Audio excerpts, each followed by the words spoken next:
Ghost of Tabor just came out with a needed update. New map, weapons, suppressor attachment, new boss, new update for Matka Meist map, and a lot of bug fixes. Now let's start off by talking about the new map, Matka Underground. This map has something that the other maps don't have: atmosphere.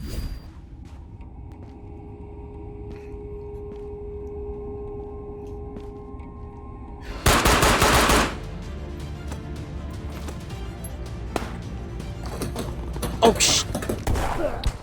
I killed him, but I knocked over a lot of shit. I don't know what I knocked over.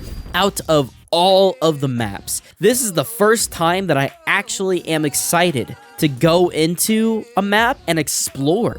I mean, there's graffitis on the walls, blood splatters covering the exit signs, a sewer system that looks disgusting with this green vile whatever it is at the bottom, burnt bodies laid across the subway floors. Petrifying to see a dead body like that, but he looks like he's getting sturdy with it, or if you look at him, he's kind of looking like he's trying to sing the opera. It has a lot of depth to it and a sprinkle of lore, and I don't see that a lot in other maps of the game. It leaves you curious and wanting to know what happened during the nuclear night event that they describe in the description of the map.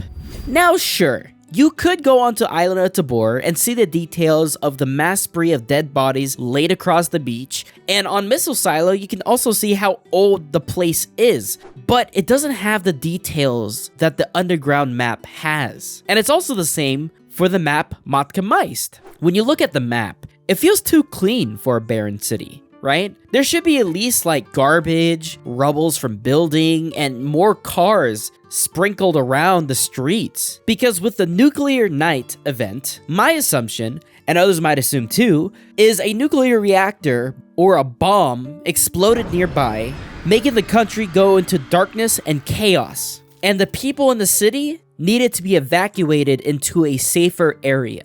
And that stuff adds lore, and I love that, but the issue is the map doesn't look like a nuclear night happened. The map just feels too clean for a chaotic abandoned city. Now, I will compare this map to the map that Escape from Tarkov has that's similar, Streets of Tarkov.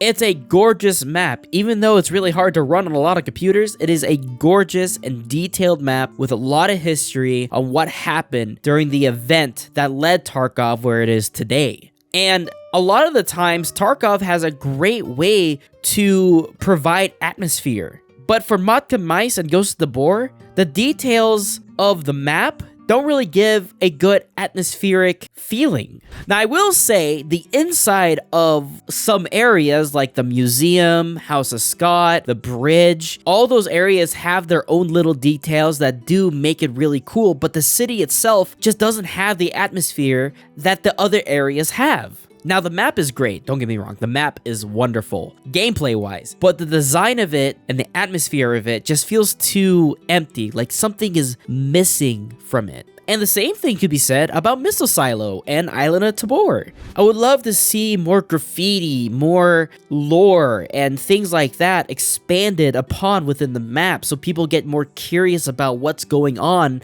within Ghost of Tabor. But I think that's a feature I can wait on because really it's just the little details and that's like a polished finish kind of thing they'll add in. But I hope they expand on the atmosphere a lot because for this game, atmosphere, and especially in a VR game, is a huge detail that you cannot miss. Now, aside from the Matka Underground, which is very beautiful in its own right, and it's really cool, the other thing is a streamer mode has been added in to Ghost of Tabor. Honestly, I love it. I always thought watching VR was a bit nauseating because it always had like this jittery and shaky camera when you're watching someone else's perspective. But now we have a much smoother variation of the camera with much more FOV and something new that I did not expect to see for a streamer mode, but it's called ADS Zoom. This essentially allows you, the spectator, to see what the streamer is aiming at, and it'll zoom in on a specific area and show it.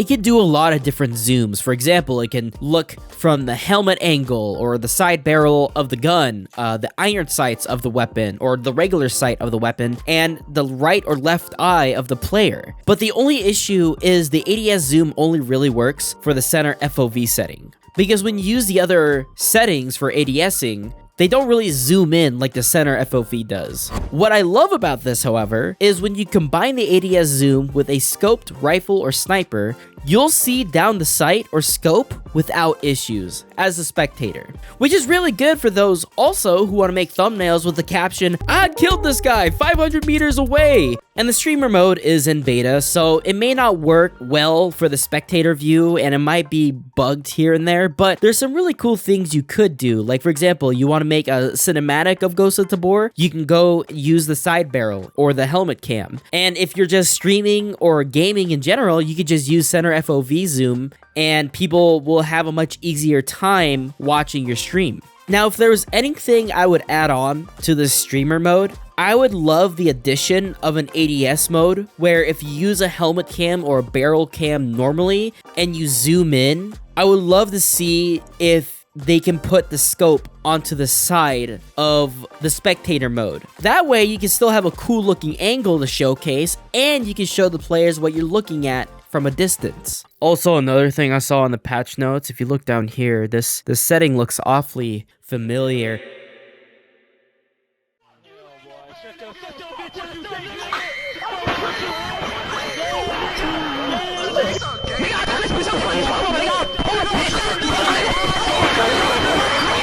The offset option for Quest 2 controllers, baby. I called it. I'm letting y'all know right now. It's not a skill issue anymore. And the fact that people said it was a skill issue is so funny because the developers acknowledged the bug and fixed it. And people kept saying it was a skill issue. Crazy, right? Skill issue. Yeah, obviously those who did say skill issue and nothing else have a skill issue with using their fucking brain power. I'm just joking, by the way. I love you all. Thank you for the criticism. Now, even with the good things in the game, there's always something bad to balance it out. And quests are still the same. They haven't changed. And I know they are working on it on their roadmap, but quests are still the same, so it's going to still be tedious and annoying to deal with, etc, etc. I've already discussed it in my original video why I thought Ghost of Tabor sucked at the moment, but my opinion has changed a little bit. I mean, other than that, this is the first update I felt like in a while that was worthwhile and was needed for Ghost of Tabor, and I'm glad it came out. But I really want to know your thoughts on this subject.